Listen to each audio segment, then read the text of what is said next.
আসসালামু আলাইকুম সুপ্রিয় শিক্ষার্থীরা, কি অবস্থা সবার? কেমন আছেন সবাই?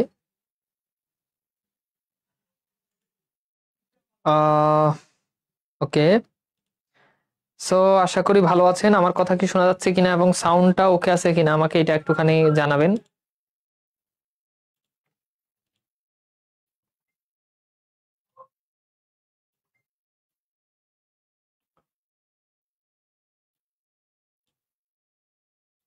ওকে, তো আমরা আমাদের আজকের ক্লাসে আমরা আলোচনা করব আহ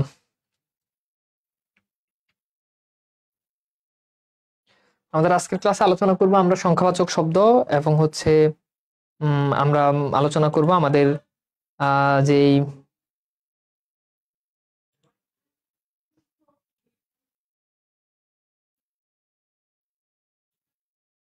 ঠিক আছে, sound clear, very good, sound clear, সবকিছু ঠিক আছে। তাহলে আমরা আমাদের আজকের ক্লাসে আলোচনা করব সংখ্যাবাচক শব্দ এবং বাচ্য, এই দুটো টপিক নিয়ে আমরা আমাদের আজকের ক্লাসে আলোচনা করব ইনশাল্লাহ। ঠিক আছে, ওকে।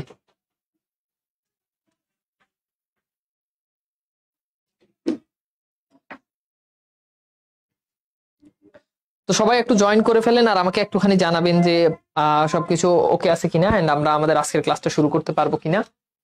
তো আমাদের আজকের ক্লাসে আমরা যে টপিকটা নিয়ে আলোচনা করব সেটা আমরা আলোচনা করব আমাদের সংখ্যাবাচক শব্দ, এই টপিকটা নিয়ে। সংখ্যাবাচক শব্দ থেকে আমাদের পরীক্ষাতে প্রায়শই দেখা যায় যে প্রশ্ন আসে এবং টপিকটা খুবই গুরুত্বপূর্ণ। মোটামুটি ব্যাকরণের যে ছোটখাটো যে টপিকগুলো আছে এই টপিকগুলোর ভিতরে এই টপিকটা এটা অন্যতম গুরুত্বপূর্ণ একটা টপিক। তো আমরা চেষ্টা করব ইনশাল্লাহ আমাদের এই টপিকে যাতে আপনাদের কোনো ধরনের কোনো ঝামেলা যাতে না থাকে সেইটা এনশিওর করে আপনাদেরকে একদম বেসিক থেকে পড়ানোর জন্য চেষ্টা করব। ঠিক আছে, তো ফাইন, তাহলে আমরা শুরু করে দিই। প্রথমত আমরা একটু দেখি বাংলায় আমরা যে সংখ্যার কথা বলি, আপনাদের সবার এই সংখ্যা সম্পর্কে একটা ধারণা আছে নিশ্চয়ই, তাই না? আজকে কি খেলা হচ্ছে দেখে সবাই স্টুডেন্ট কম নাকি? আজকে বাংলাদেশের খেলা হচ্ছে না মনে হয়। খেলা হইলে অনেকে বলো যে ভাইয়া অফ দেন, খেলা দেখবো কি মানে কোন দুনিয়াতে বাস করি বুঝছেন। খেলা হইলে বলো অফ দেন, মানে খেলার তার পড়াশোনার থেকে তার কাছে খেলাটা গুরুত্বপূর্ণ। এই যদি অবস্থা হয় তাহলে তো খুব খারাপ অবস্থা। আচ্ছা ঠিক আছে, তো দেখেন ভাই আমরা যেখানে ছিলাম যে সংখ্যাবাচক শব্দ, প্রথমত সংখ্যাবাচক শব্দ যেটা আছে এটা আমাদের 4 ধরনের আমরা বাংলায় সংখ্যাবাচক শব্দ পাই। কয় ধরনের বলেন তো? 4 ধরনের। আচ্ছা ধরেন আপনি নর্মালি ধরেন যদি বলেন এক, ঠিক আছে, এক, ঠিক আছে। এখন এক যে বললেন আপনি যদি খেয়াল করে দেখেন এই একের জায়গায় আমরা যদি যখন আমরা বলি কি এক, ঠিক আছে, এই এক বললাম, একের জায়গায় আবার অনেক সময় আমরা বলি কি, আমরা বলি প্রথম, তাই না? আচ্ছা আমরা কি বলি যে এক ক্লাসে পড়ে? না, আমরা কি বলি? আমরা বলি প্রথম ক্লাসে পড়ে বা প্রথম শ্রেণীতে পড়ে। আমরা কি বলি যে এক শ্রেণীতে পড়ে? না। আবার খেয়াল করে দেখেন বাংলায় এই এককে আবার তারিখের ক্ষেত্রে বলা হয় পহেলা, পহেলা তারিখ। কথা বুঝতে পারতেছেন? আবার এই এককে আপনি এরকমও লিখতে পারবেন এক। তার মানে খেয়াল করে দেখেন বাংলাতে আমরা সংখ্যাটাকে 4 ধরনের লিখতে পারি। কয় ধরনের বলেন তো? বাংলাতে আমরা সংখ্যাকে কয় ধরনের লিখতে পারি বলেন? বাংলাতে সংখ্যাকে আমরা 4 ধরনের লিখতে পারি, বুঝছেন? বাংলাতে সংখ্যাকে আমরা 4 ধরনের লিখতে পারি। আসেন সেগুলো কি কি। নাম্বার 1 একটা হচ্ছে অঙ্কবাচক বা আঙ্কিক বাচক বা সংখ্যাবাচক, যেটাই বলেন, এটা একটা। 2 নাম্বার হচ্ছে গণনাবাচক, এই গণনাবাচকের আরেক নাম হচ্ছে পরিমাণবাচক। তাহলে গণনাবাচকের আরেক নাম কি বলেন তো? পরিমাণবাচক। 3 নাম্বার হচ্ছে কি তারিখবাচক। 4 নাম্বার কি ক্রমবাচক বা পূরণবাচক। তো ভালো করে খেয়াল করেন, 4 নাম্বার কি ক্রমবাচক, এটার এই ক্রমবাচকের আরেকটা নাম হচ্ছে পূরণবাচক। এখন ভাইয়া এগুলো মনে রাখতে হবে যে কোনটার আরেক নাম। এটাকে সহজে মনে রাখতে পারেন ক্রপু, ক্রপু। তাহলে ক্রপু মানে কি? কতে ক্রমবাচক, তাহলে ক্রমবাচকের আরেক নাম কি? পূরণবাচক, পূরণবাচক, ঠিক আছে। আর এখানে মনে রাখবেন গপ, গপ মানে কি? গতে গণনাবাচক আর পতে কি? পরিমাণবাচক, পতে পরিমাণবাচক। তাহলে এটা কি মনে রাখে কঠিন জিনিস? এখন আমাদেরকে যে জিনিসটা আমরা জানবো এখন আমরা অ্যাকচুয়ালি যে জিনিসটা জানবো সেই জিনিসটা হচ্ছে আমরা জানার জন্য চেষ্টা করব যে কোন একটা শব্দে একটু খেয়াল করে দেখবেন। আমরা এখন জানার জন্য চেষ্টা করব যে কোনটা কোন ধরনের শব্দ। আপনাকে একটা শব্দ দিয়ে দিবে, ওই শব্দ দিয়ে বলবে যে এটা কোন ধরনের শব্দ, আপনাকে সেটা নির্ণয় করতে হবে। আসেন, এখানে একটা টেকনিক দেওয়া আছে, এই টেকনিকটা সবাই 5 বার পড়েন। এইটা পড়বেন, এটা খুব চমৎকার একটা টেকনিক। আপনি এটা 5 বার পড়বেন, দ্যাটস ইট, হয়ে যাবে, আপনার কিছু পড়া লাগবে না। তো টেকনিকটা হচ্ছে প্রথম পূরণের পহেলা তারিখে 1 2 3 সংখ্যাগুলো কথায় লিখে গণনা করা শিখলাম। বলুন তো এটা 5 বার পড়েন, পড়ে লিখেন, ডান। সবাই সবাই এভরিওয়ান সবাই। প্রথম পূরণের পহেলা তারিখে 1 2 3 সংখ্যাগুলো কথায় লিখে গণনা করা শিখলাম। প্রথম পূরণের পহেলা তারিখে 1 2 3 সংখ্যাগুলো কথায় লিখে গণনা করা শিখলাম। প্রথম পূরণের পহেলা তারিখে 1 2 3 সংখ্যাগুলো কথায় লিখে গণনা করা শিখলাম। প্রথম পূরণের পহেলা তারিখে 1 2 3 সংখ্যাগুলো কথায় লিখে গণনা করা শিখলাম। 5 বার পড়েন, 5 বার 5 বার 5 বার। রেডি?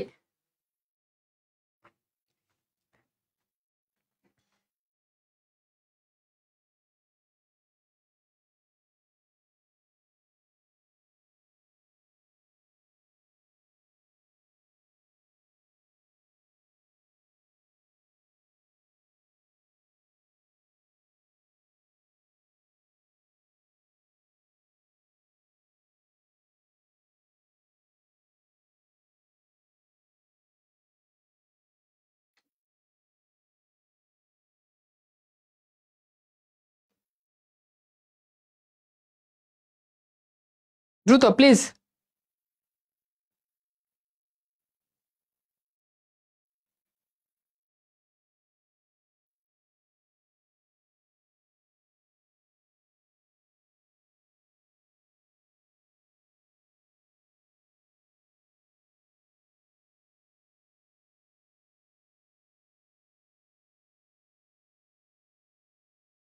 ডান।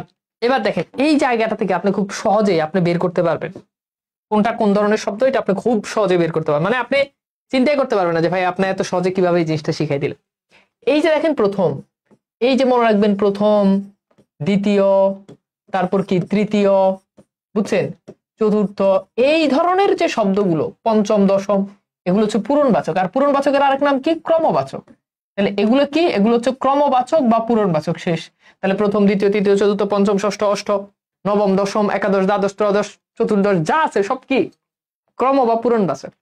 এরপর দেখেন প্রথম পূরণের পহেলা তারিখে, তার মানে বুঝতে পারতেছেন পহেলা, দোসরা, ঠিক আছে, তেসরা, চৌঠা, এগুলো কি? এগুলো হচ্ছে তারিখবাচক। 1 2 3 10 100 যাই বলুক, এগুলো কি? সংখ্যাবাচক। আবার কথায় লিখে, কথায় লিখে মানে কি? মানে বানানে লিখে। আপনারা যদি বলে বানানে লিখেন, আমরা ছোটবেলায় বলতাম না এক, এটা হচ্ছে অঙ্কে লেখা।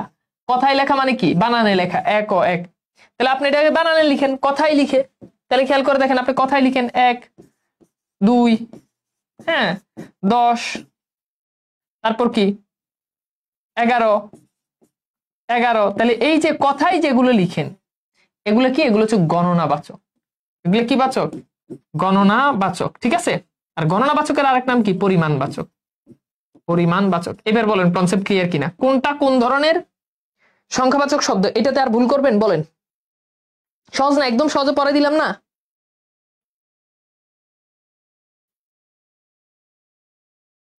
আমি কি আপনাদেরকে বুঝাইতে পারছি ভাইয়া? আমার কনসেপ্টটা আমি কি আপনাদেরকে বুঝাইতে পারছি? খুব ইজি না? এবার বলেন বুঝছেন কিনা, তাহলে সামনে আগাবো। বুঝছেন? সহজ না? একদম সহজ, পানির মতো সহজ। Very good. এইবার আসেন আমরা একটুখানি যেখানে যাব সেটা হচ্ছে গণনাবাচক শব্দ আমরা 2 ধরনের নির্ণয় করতে পারি। নাম্বার 1, এই যেটা আমরা শিখলাম যে কথায় লিখে লেখা, এটা তো আমরা জানলামই যে কথায় লিখে। এরপর 2 নাম্বার যেটা, সেটা হচ্ছে বহু এর সমষ্টি বুঝালে। কি বুঝালে বলেন তো? বহু এর সমষ্টি বুঝালে। বহু এর সমষ্টি বুঝালে এটা কি? বহু এর সমষ্টি বুঝালে যেমন খেয়াল করেন মিনিট। আচ্ছা বলুন তো, মিনিট কি একটা না? মিনিট দেখেন আপনি 60 সেকেন্ডে একটা মিনিট। ঘন্টা, এখানে দেখেন 60 মিনিটে 1 ঘন্টা। দিনের কথা যদি বলি 24 ঘন্টায় একদিন, তার মানে এটা কিন্তু বহু বুঝাচ্ছে। মাস দেখেন 30 দিনে একদিন। বছর দেখেন 12 মাসে একদিন। বহু। সপ্তাহ দেখেন 7 দিনে। কেজি দেখেন 100 গ্রামে 1 কেজি। যোগ দেখেন 12 বছরে 1 যোগ, তার মানে এগুলো বহু বুঝায়। সেরকম যদি দেখেন বহু এর সমষ্টি বুঝায়, বহু এর সমষ্টি বুঝায়, তাহলে সেটা কি? সেটা হচ্ছে গণনাবাচক। এখন আপনারা যদি বলি আচ্ছা বলেন তো বছর কোন ধরনের শব্দ, তাহলে আপনি কি বলবেন? গণনাবাচক বা পরিমাণবাচক। এরপর দেখেন হালি, 4টা মিলে হয় হালি, ডজন 12টা মিলে হয় ডজন, শতাব্দী। বুঝতে পারতেছেন? 1 নাম্বার কথায় লিখলে সেটা গণনাবাচক, এটা আমরা সবাই জানি। 2 নাম্বার বহুয়ের সমষ্টি বুঝালে সেটা কি গণনাবাচক শব্দ। আমি কি বুঝাইতে পারছি? এই 2টা টেকনিক, প্রথম টেকনিকটা আপনি আগেই জানেন, 3য় নাম্বার টেকনিকটাও শিখে রাখলেন, শেষ। এবার আসেন এখন আমরা যেটা জানবো সেটা হচ্ছে কখন ন্যূনতা বুঝায় কখন আধিক্য বুঝায়, এই কনসেপ্টটা একটু বুঝতে হবে। আমি ডিটেলস পড়াবো, আপনার কাছে মনে হইতে পারে যে ভাইয়া এত ছোট ছোট টপিক এত ডিটেলস পড়ানোর দরকার কি, কিন্তু আমি সবসময় ডিটেলস পড়াই, পোলা পাইনি সবসময় বলে ভাই এত ডিটেলস পড়ানোর দরকার নাই, ডিটেলস পড়ানোর দরকার নাই, শর্টকাট পড়ান। প্রবলেমটা হচ্ছে এটা আমি সবসময় বলে যাচ্ছি যে চাকরির জন্য প্রিপারেশন নিতে হলে ডিটেলস পড়তে হবে। আপনি যদি কম পড়েন তাহলে আপনার জন্য সর্বোচ্চ ওই যে মানে 7-8 হাজার টাকা সরকারি চাকরি, কম পড়ে যদি চাকরি পেতে চান তাহলে বড়জোর ওই চাকরি পাবেন। কম পড়ে কখনো কেউ বিসিএস ক্যাডার হয় না, কম পড়ে কখনো কেউ বড় বড় চাকরি করে না। কথা বুঝতে পারছেন? মনে রাখেন। তো ন্যূনতা এবং আধিক্য এই যে কনসেপ্টটা আছে, এটা কেবল ভগ্নাংশের ক্ষেত্রে এটা ন্যূনতা এবং আধিক্য প্রকাশ করবে, কেবল ভগ্নাংশের ক্ষেত্রে, অন্য কোনো ক্ষেত্রে না। আবার বলছি, কেবল ভগ্নাংশের ক্ষেত্রে ন্যূনতা এবং আধিক্য প্রকাশ পায়। যেমন খেয়াল করে দেখেন টেকনিক একে কি বলছে, ভগ্নাংশের উপরে যদি ছোট সংখ্যা থাকে, কারণ উপরে দিলাম 2, নিচে যদি বড় সংখ্যা থাকে, এখানে বানান ভুল আছে, বড় সংখ্যা থাকে তাহলে সেটা ন্যূনতা। তাহলে এই যে দেখেন 2/4 নিচে ছোট সংখ্যা, এটা ন্যূনতা প্রকাশ করে। আবার বলছি ধরেন উপরে দিলাম 12 নিচে দিলাম 24, এটা ন্যূনতা প্রকাশ করে। তাহলে বুঝতেই পারতেছেন। এবার আমি যদি বলি উপরে 36 দিই আর নিচে যদি 6 দিই, বলেন তো এটা কি ন্যূনতা প্রকাশ করে নাকি আধিক্য প্রকাশ করে? আমাকে একটুখানি বলেন, এটা কি ন্যূনতা প্রকাশ করে নাকি এটা আধিক্য প্রকাশ করে? তাহলে উপরে যদি ছোট সংখ্যা তাহলে ন্যূনতা, উপরে যেটা থাকবে সেটা, উপরে কম তার মানে ন্যূনতা, উপরে বেশি তার মানে আধিক্য। তাহলে এইটা কোনটা প্রকাশ করে? এটা আধিক্য। এই যে দেখেন 10/5, 12/6, 6/3 এগুলো হচ্ছে আধিক্য প্রকাশ করে। তাহলে প্রথম দুইটার কনসেপ্ট ক্লিয়ার। বলেন তো আমি যদি বলি যে 50, 100, উপরে 50 নিচে 100, বলেন তো এটা কি ন্যূনতা প্রকাশ করে না আধিক্য প্রকাশ করে? পরীক্ষা যদি প্রশ্ন আসে বলেন, উত্তর করেন। এটা কি ন্যূনতা প্রকাশ করে না এটা আধিক্য প্রকাশ করে? তাহলে বুঝতে পারছেন এটা ন্যূনতা প্রকাশ করে। প্রথমে ছোট সংখ্যা তার মানে এটা ন্যূনতা প্রকাশ করে। Very good. এরপর টেকনিক 3 নম্বর টেকনিক হচ্ছে পূর্ণ সংখ্যার পরে যদি 3/4 থাকে তাহলে সেটা ন্যূনতা প্রকাশ করে। এটা একটু বুঝতে হবে। পূর্ণ সংখ্যার পরে যদি যদি কখনো দেখেন পূর্ণ সংখ্যার পরে যদি উপরে 3 নিচে 4, মানে উপরে 3 নিচে 4 মানে বুঝায় যে ধরেন আমি যদি এইটাকে যদি এইভাবে লিখি উপরে 3 নিচে 4, তার মানে এটা কি বুঝায়? এটা বুঝায় যে 3টা থেকে 15 মিনিট কম। দ্যাট মিনস 2টা 45, 3:45। তাহলে 15 বুঝালে দেখবেন যদি 15 বুঝায় তাহলে খুব সহজ কথা আমি বলি, 15 বুঝালে সেটা ন্যূনতা। যদি কখনো দেখেন 15 এটা ন্যূনতা প্রকাশ করে। যেমন আমার বলা হলো যে 3:45, আচ্ছা 3:45 মানে কি? 3:45 মানে হচ্ছে 2টা 45। তাহলে 2টা 45 হইলে ঘড়ির কাঁটার দিকে আপনি যদি তাকান এভাবে ঘড়ির কাঁটা, তাহলে 2টা 45 মানে আপনি বুঝতে পারতেছেন ঘড়ির কাঁটা এখন এই পয়েন্টটা আছে, এটা হচ্ছে 45-এর ঘর, এখান থেকে আইসা এটা এখানে যাবো 45। তাহলে খেয়াল করে দেখেন অর্থাৎ 4টা ভাগ, 1 ভাগ 2 ভাগ 3 ভাগ 4 ভাগ, সো 4 ভাগের এটা 3 ভাগ অতিক্রম করছে, তাহলে এই জন্য তাহলে 4 ভাগের মধ্যে এটা 3 ভাগ অতিক্রম করছে। তাহলে এইবার খেয়াল করে দেখেন তো এটা কিন্তু এই যে 12-র ঘরে এই জায়গাতে কিন্তু চলে যাইতো, কিন্তু অল্প বাকি আছে, এই জন্য এটা হচ্ছে ন্যূনতা। অল্প বাকি আছে এই জন্য এটা হচ্ছে ন্যূনতা। আবার যদি বলি 3:45, তাহলে বুঝতে পারতেছেন এখানে 3, এখানে 4, এখানে 3, তার মানে কি? তার মানে এই যে এখানে আছে 3:45, তার মানে খেয়াল করে দেখেন 4টা বাজার 15 মিনিট বাকি আছে, তার মানে সময় কিন্তু খুব কম, সে কিন্তু অর্ধেক সময় পাড়ি দিয়ে চলে আসছে, অল্প সময় বাকি আছে। তাহলে এটা কি ন্যূনতা প্রকাশ করে? তো এবার বুঝতে পারতেছেন। তাহলে যদি বলে 1.25 আর 2.5 যদি হয়, যেমন খেয়াল করে দেখেন আমি যদি বলি 1.25 আর 2.5 হলে সেটা হচ্ছে কি? যদি বলি যে 2.5টা, তার মানে বুঝতে পারতেছেন 2.5টা হলে কি 2টার ধরেন এইটা, তাহলে সে এই জায়গাতে কিন্তু চলে আসছে, এটা হচ্ছে একদম বরাবর 0 এখানে থাকলে বরাবর। তাহলে এখান থেকে সে মূল ঘর থেকে বের হয়ে গেছে, মূল ঘর থেকে বের হয়ে সে এই পয়েন্টে চলে আসছে, 30 মিনিট হয়ে গেছে, তার মানে বেড়ে গেছে, সো এটা হচ্ছে আধিক্য। আবার যদি বলে যে 2টা 15 মানে কি? ধরেন 2টা 15, দ্যাট মিনস 2.25 মানে কি 2টা 15, তার মানে মূল ঘর থেকে সে বের হয়ে 15 মিনিট ক্রস করে ফেলছে।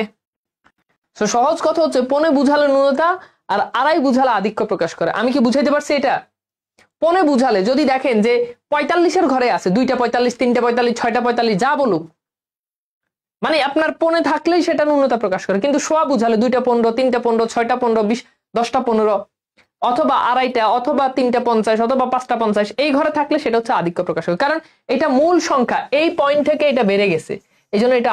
আর যখন 45-এর ঘরে থাকে তখন অল্প কিছু বাকি আছে, সুতরাং তখন এটা হচ্ছে ন্যূনতা প্রকাশ করে। শেষ, বুঝতে পারছেন? এখন আসলে আমরা এরপর দেখি যে এখানে 3টা ইনফরমেশন দেওয়া আছে যে তারিখবাচক শব্দে মোট 32টা। বাংলায় তারিখবাচক শব্দ কয়টা, এটা পরীক্ষাতে প্রশ্ন আসে। বাংলায় তারিখবাচক শব্দ কয়টা? মোট 32টা। এর মধ্যে প্রথম যে 4টা, পহেলা, দোসরা, তেসরা, চৌঠা, এই 4টা আসছে হিন্দি নিয়ম থেকে, এবং 5 থেকে 32 পর্যন্ত এগুলো বাংলার নিজস্ব নিয়ম আসছে। তাহলে বুঝতে পারতেছেন, এই যে 4টা, পহেলা, দোসরা, তেসরা, চৌঠা, এই 4টা আসছে হিন্দি থেকে। এই 4টা কোথা থেকে আসছে? হিন্দি নিয়ম থেকে আসছে। বাকিগুলো কোথা থেকে আসে? বাংলা নিজস্ব নিয়মে। আর 5 থেকে 18 পর্যন্ত সংখ্যাগুলোর সাথে ই যুক্ত করতে হয়, ঠিক আছে? যেমন 5ই মে, 10ই আগস্ট, 15ই আগস্ট। আর 19 থেকে 32 পর্যন্ত এগুলোর সাথে এ যুক্ত হয়, যেমন 19শে বৈশাখ। আপনি কিন্তু বলতে পারবেন না 19ই বৈশাখ, আপনি কিন্তু বলতে পারবেন না 22শে জ্যৈষ্ঠ, আপনাকে বলতে হবে 22শে জ্যৈষ্ঠ। বুঝছেন কনসেপ্টটা? আমি কি বুঝাইতে পারছি? তো এটা একটা নিয়ম, এগুলো থেকে পরীক্ষাতে প্রশ্ন মাঝে মধ্যে আসে। এখন আমরা যে কনসেপ্টটা পড়বো এটা খুবই গুরুত্বপূর্ণ নিয়ম। আচ্ছা ধরেন আমি আপনারা যদি বলি, আচ্ছা বলেন তো 12-র ক্রমবাচক কি? বলেন, সবাই উত্তর করেন প্লিজ, আমার সাথে একটা রেসপন্স করেন। বলেন 12 এটার ক্রমবাচক কি বলেন তো? 12 এর ক্রমবাচক কি পারবেন? 12 এর ক্রমবাচক আমরা সবাই পারবো, দ্বাদশ।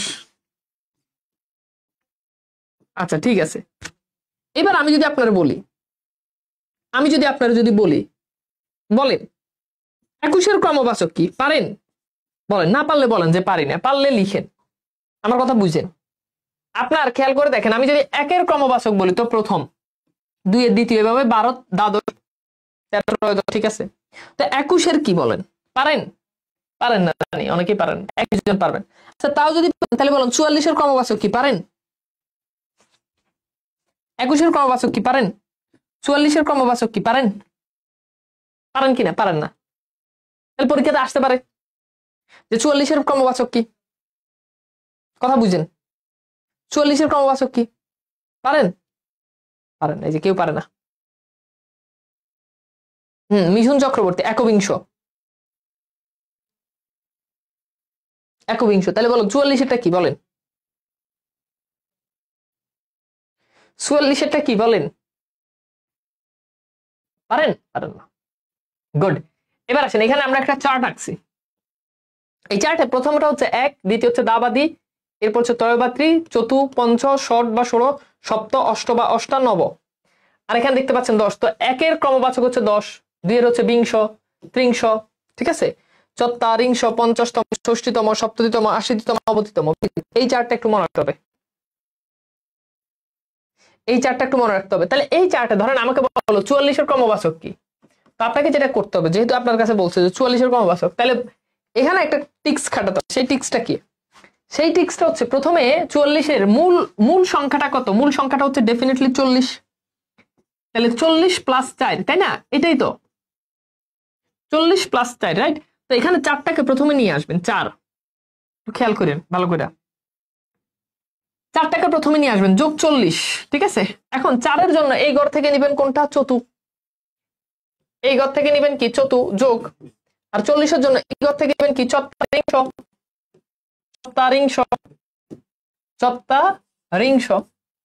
তাহলে 44-এর ক্রমবাচক হচ্ছে চতু চত্বারিংশ। সহজ না? 4144তম না? তাহলে কি হবে? চতু চত্বারিংশ। কি বলেন? চতু চত্বারিংশ। এবার বলেন 67-এর ক্রমবাচক কি? আপনারা বের করেন। 67-এর ক্রমবাচক কি? বের করেন।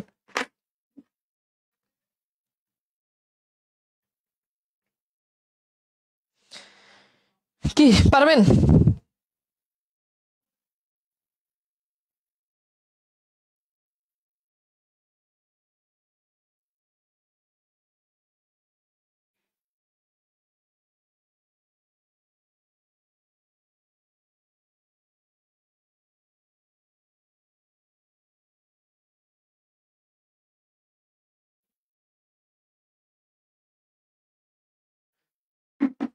পারবেন? তাহলে বলেন না, বলেন, পারলে বলেন। তাহলে কি হবে 47-এর কি হবে, প্রথমে 7 নিয়ে আসবেন, এরপর যোগ 60 নিয়ে আসবেন।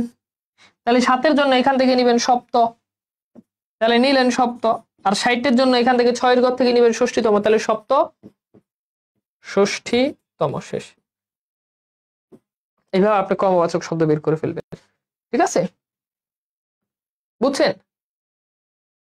প্রথমে 7 মানে মূল সংখ্যাটা বের হয়ে যাবে, সপ্ত ষষ্ঠীতম। হ্যাঁ, আচ্ছা, এখন এখানে কিছু কথা আছে। কথা হচ্ছে ধরেন এই যে 19, 29, 39 এই 4টার জন্য, যেটা কেবল এই 4টার জন্য, খুব ভালো করে খেয়াল করেন, কেবল এই 4টার জন্য 19, 29, 39 এই 4টার জন্য 19 মানে কি?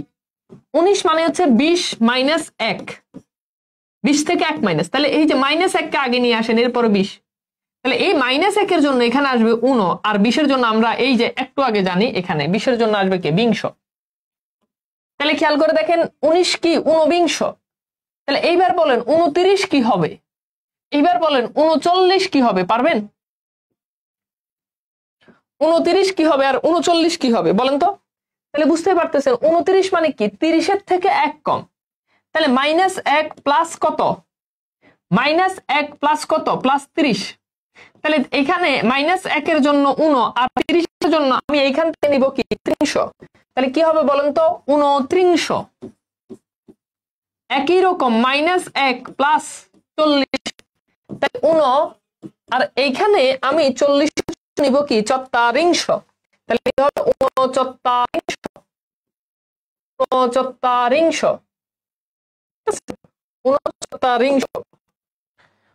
কি নিবে বলেন, 39।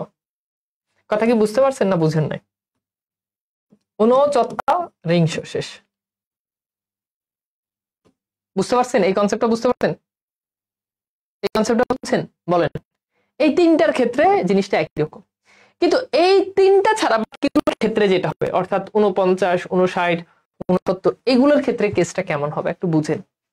এগুলোর ক্ষেত্রে কেসটা হবে, খেয়াল করে দেখেন, এখানে কি 49, তাহলে 49-এর 1 লিখে দিলেন। আর ওই যে 50-এর জন্য যেটা, এটা হচ্ছে 50তম। মানে আগেরটার সাথে এটার পার্থক্য কি? ধরেন আমি যখন 29 বলছি তখন আমাকে লিখতে হচ্ছে আগে 1, এরপরে যে 29 আমাকে এরপর লিখতে হচ্ছে কি 30-এর যেটা, এটা লিখে ফেলতে হবে, তাহলে 29। কিন্তু এখানে যেটা করতে হবে সেটা হচ্ছে এখানে 1 লিখে দিবেন, আর এই যে 50-এর সাথে 1 যোগ করলে কত হয় 50, তাহলে 5 দিয়ে যেটা আসবে এটা লিখে দিবেন 49তম। তাহলে বলেন এটা কি হবে, এটা কি হবে বলেন, এটা কি হবে বলেন, 59তম। বুঝছেন? এইভাবে 69তম, 79তম গেল। এরপর দেখেন 50-এর শেষে, 50 থেকে শেষে 0 থাকলে 0-এর জন্য 10 বসবে, 0-এর জন্য 10 বসবে। এটা একটু বুঝেন। ধরেন 50, ঠিক আছে, এখন 50-এর জন্য এই যে 10, 50-এর পর যতগুলো সংখ্যা আসবে, তাহলে 10 পঞ্চতিতম। 10 এরপর এই যে 0-এর জন্য 10 আসছে, এরপর 5-এর জন্য লিখে দেবেন পঞ্চতিতম। তাহলে 60 কি হবে বলেন, 10 ষষ্ঠীতম। বুঝছেন? 10 সপ্তমতম, এইভাবে করবেন। যাই হোক, আমার মনে হয় যে ক্লিয়ার। এবার আসলে আমরা একটু দেখি কোনটি ক্রমবাচক শব্দ 5, সপ্তম, 11, 21। বলেন তো কোনটা ক্রমবাচক শব্দ?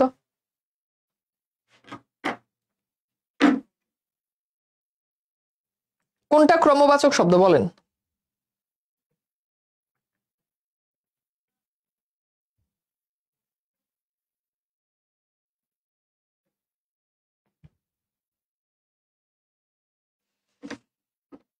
দ্রুত, কোনটি ক্রমবাচক শব্দ আমাকে আগে বলেন, কোনটি ক্রমবাচক শব্দ? তাহলে বুঝতে পারতেছেন সপ্তম।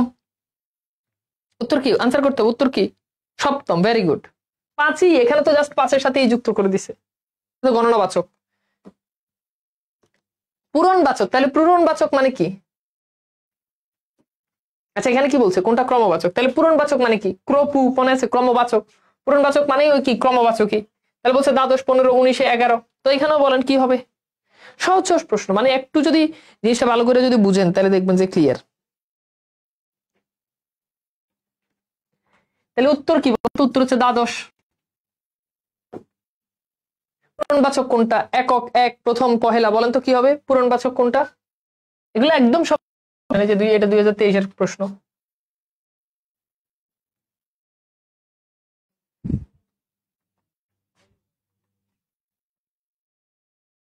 তাহলে কি হবে বলেন? প্রথম কোনটি পূরণবাচক মানে কি? পূরণবাচক মানে কি? ক্রমবাচক। দেখছেন শুধু পূরণবাচক থেকে পরীক্ষার প্রশ্ন আসে। তাহলে কি হবে? একাদশ। তারিখবাচক কোনটা বলেন তো? তারিখবাচক কোনটা? তৃতীয়, 15, তারপর হচ্ছে কি 13, তারপর হচ্ছে 12। তাহলে 15 কি? গণনাবাচক। এইটা কি? সংখ্যাবাচক। ঠিক আছে। তৃতীয় কি? তৃতীয় কি? ক্রমবাচক। তাহলে বাকি আছে একটা 13। আমরা বলি না যে 13 আগস্ট, এক্ষেত্রে এটা রাইট অ্যান্সার। নিচের কোনটি গণনাবাচক শব্দ? গণনা বা পরিমাণবাচক? 20, 13, দ্বাদশ, তেসরা। তেসরা তো তারিখবাচক, এটা হবে না। দ্বাদশ তো ক্রমবাচক, এটা হবে না। তো আছে কি 20 আর আছে কি 13। তো 13 তো হবে না, উত্তর হচ্ছে 20। 20 বা কি 20।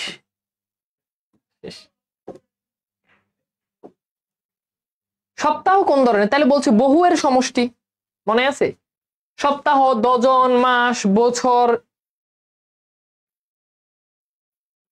এগুলো যদি বুঝাই তাহলে কি হবে বলেন তো?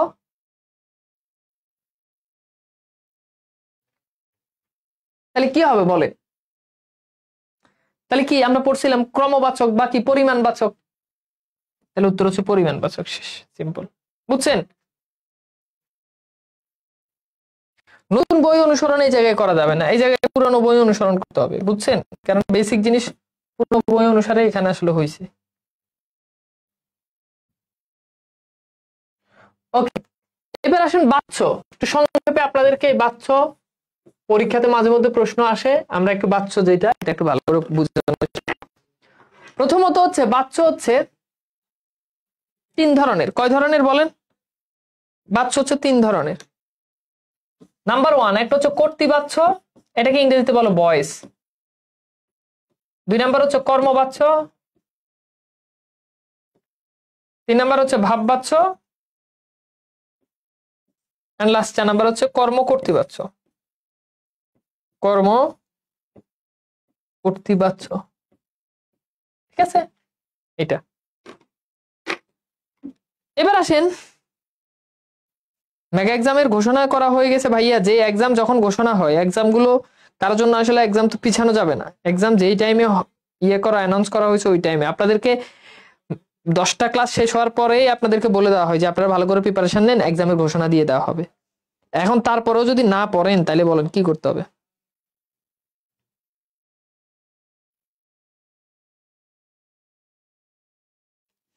আচ্ছা, এবার আসেন, খেয়াল করেন। এখন আসেন কর্তৃবাচ্য যেটা, এটা একটু বুঝায়। কর্তৃবাচ্য হচ্ছে, মনে রাখবেন, কর্তা সরাসরি কাজ করে।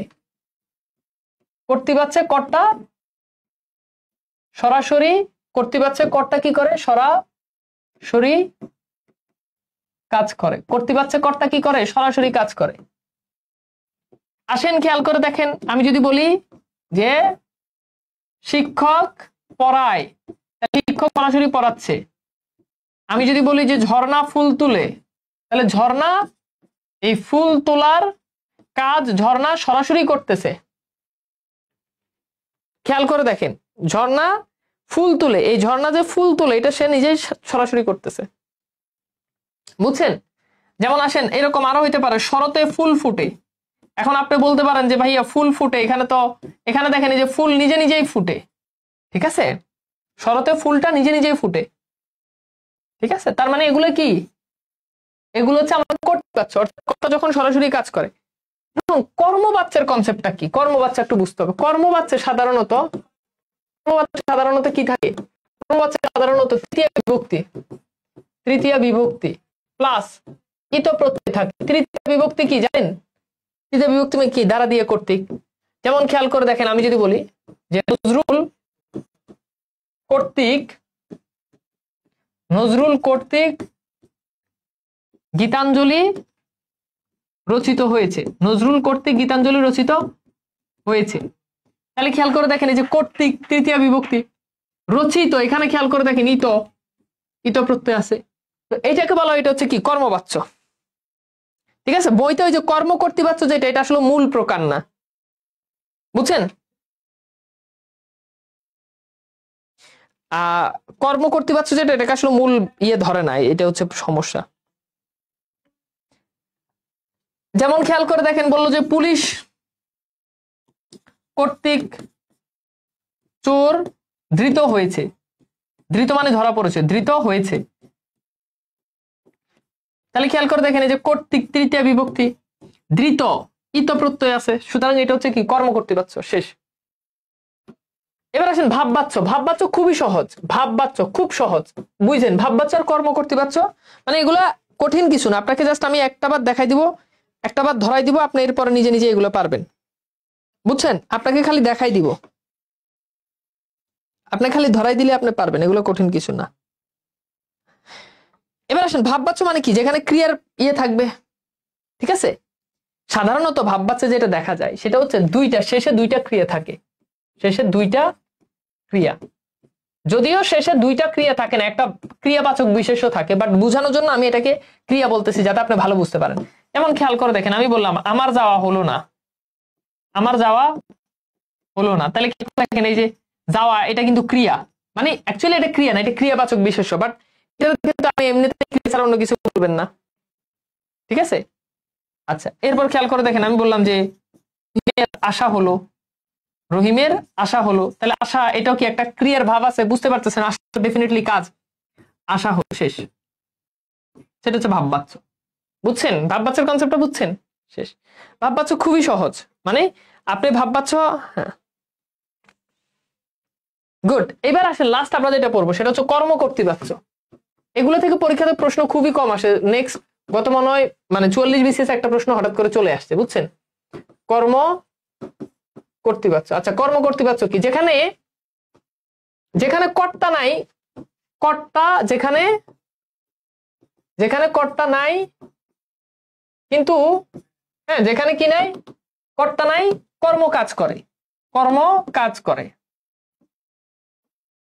কর্তা নাই কর্ম কাজ করে। যেমন খেয়াল করেন, আমি বললাম কলমটা দ্রুত চলে, দ্রুত চলে, তাহলে বলেন কলম কি নিজে নিজে চলতে পারে না? তাহলে আপনি যদি প্রশ্ন করেন, আমরা জানি কি দিয়ে প্রশ্ন করলে পাওয়া যায় কর্ম, তাহলে কি চলে, কলম চলে, তার মানে কি কলম হচ্ছে কর্ম। এখন দেখেন কলম নিজে নিজেই কাজটা করতেছে, কর্তা নাই, তো এই যে এই বাক্যটা হচ্ছে কি কর্ম কর্তৃবাচ্য, অর্থাৎ কর্মপদই কাজ করে, বুঝছেন? আমার কথা কি বুঝতে পারছেন? কর্মই কি করে, যখন কাজ করে তখন সেটাকে বলা হয়, সেটা হচ্ছে কর্ম কর্তৃবাচ্য। যেমন খেয়াল করে দেখেন, আমি যদি বলি যে সাইরেন বেজে উঠলো, সাইরেন বেজে উঠলো, তাহলে বলেন সাইরেন, সাইরেন মানে কি ঘন্টা, ঘন্টা কি কাজ করতে পারে? পারে না। তাহলে সাইরেন বেজে উঠলো, সাইরেন নিজে নিজে বেজে উঠলো, ভাবটা এমন, সেইটা হচ্ছে কর্ম কর্তৃবাচ্য। অর্থাৎ যখন কর্মপদই বাক্যে কাজ করে এমন ভাব যখন বুঝায়। যেমন খেয়াল করে দেখেন বাঁশি বাজে, আচ্ছা বলেন বাঁশি কি নিজে নিজে বাজতে পারে? না, কেউ না কেউ একজন বাঁশি বাজায়, কিন্তু বাক্যে এমন ভাব ধরা বুঝাচ্ছে যে বাঁশি নিজে নিজেই বাজে। যেমন আমি যদি বলি যে ফুল ফুটে, তাহলে ফুল তো নিজে নিজে ফুটতে পারে না, ঠিক আছে? তাহলে এই যে ফুল তো নিজে নিজে ফুটতে পারে না, সো ফুল যখন বুঝাচ্ছে যে সে নিজে নিজে ফুটে, বাক্যে যখন কর্তা থাকে না, মনে রাখবেন কর্ম কর্তৃবাচ্যে কখনোই কর্তা থাকে না, কর্তা নেই, শেষ। এবার বলেন বুঝতে পারছেন? জাস্ট এগুলো একটু টাচ দিয়ে রাখবেন পরীক্ষার জন্য, ঠিক আছে?